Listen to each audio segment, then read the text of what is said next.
பயணிக்க வேண்டிய தூரம் ரொம்ப தூரம். நான் சந்திக்க வேண்டிய எதிரிகள் இவர்களை விட பல லட்சம் மடங்கு வலிவானவர்கள். சங் பரிவார்களை எதிர்கொள்றதுங்கிறது இந்தியாவில் சாதாரணமான விஷயம் கிடையாது.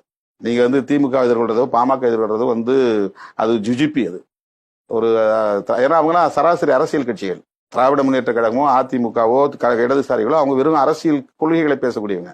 ஆனா பிஜேபி RSSங்கிறது அந்த மாதிரி சராசரி அரசியல் கட்சி கிடையாது. அவங்களுக்கு 100 ஆண்டு கால செயல் திட்டத்தை முன்கூட்டியே உருவாக்கி வச்சுக்கிட்டு வேலை செய்யறவங்க. அவங்க மோடின்ற நபரை கூட நீங்க தூக்கி வைங்க. It is RSS which is dangerous, deadly dangerous. 100 years ஆகும் அந்த ஆர்கனைசேஷன். 100 years இருக்கக்கூடிய எந்த ஒரு ஆர்கனைசேஷனும் வேர்ல்டு வைடு 1 2 3 4 உடைஞ்சிருக்கும். இது உடையவே இல்லை. படிப்படியா கிராஜுவலா நம்மளால இந்தியாவை நிர்வகிக்க முடியும்ன்ற அந்த நம்பிக்கை RSSக்கு வந்துகிட்டே இருக்கு. கிரவுண்ட்ல போய் வேலை செய்யறாங்க. கிட்டத்தட்ட 15,000க்கும் மேற்பட்ட முழு நேர ஊழியர்கள் RSS ஊழியர்களை வைத்திருக்கிறாங்க. கொள்கை ரீதியாக அவங்கள வார்த்தை எடுத்திருக்கிறாங்க. சும்மா நாட்டில் இருக்கக்கூடிய எல்லா இயக்கத்தை போல கட்சியை போல அல்ல ஒரு அமைப்பு. அது ஒரு கொள்கை வழியில அவங்க கொள்கையை ஊட்டி அதுல உறுதியாக இருக்கக்கூடிய முழு நேர பணியாளர்களை கொண்டு இயங்குகிற அமைப்பு. 60 வருஷம் ஆட்சியில் இருந்திருக்கலாம் காங்கிரஸ். ஆனா RSS மாதிரி ஒரு கட்டமைப்பா காங்கிரஸ்? எளிதில் விலைக்கு வாங்கிட முடியும் காங்கிரஸ் எம்எல்ஏக்கள். இன்னைக்கு அதான் நடக்குது. ஒரு பிஜேபி எம்எல்ஏ வாங்கிட முடியுமா? RSS கட்சியினுடைய இயக்கத்தினுடைய மாநில தலைவர் யார் என்று உங்களுக்கு தெரியுமா?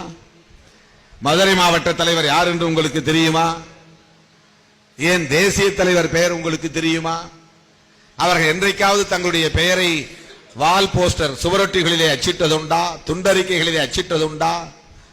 என்றைக்காவது மேடை ஏறி பேசியதுண்டா? தன்னுடைய தலைவர் பின்னால் நின்றால்தான் தன்னுடைய முகம் தெரியும் தொலைக்காட்சியிலே என்று என்றைக்காவது முண்டியடித்துக் கொண்டு மேடையிலே ஏறியதுண்டா?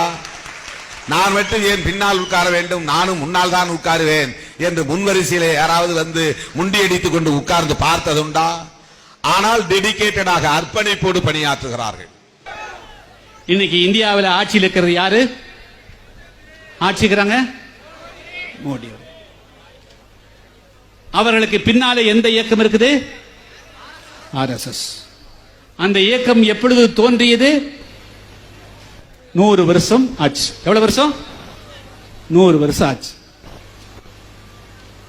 ஒரு இயக்கம் 100 வருஷமாக, எவ்வளவு? 100 வருஷமாக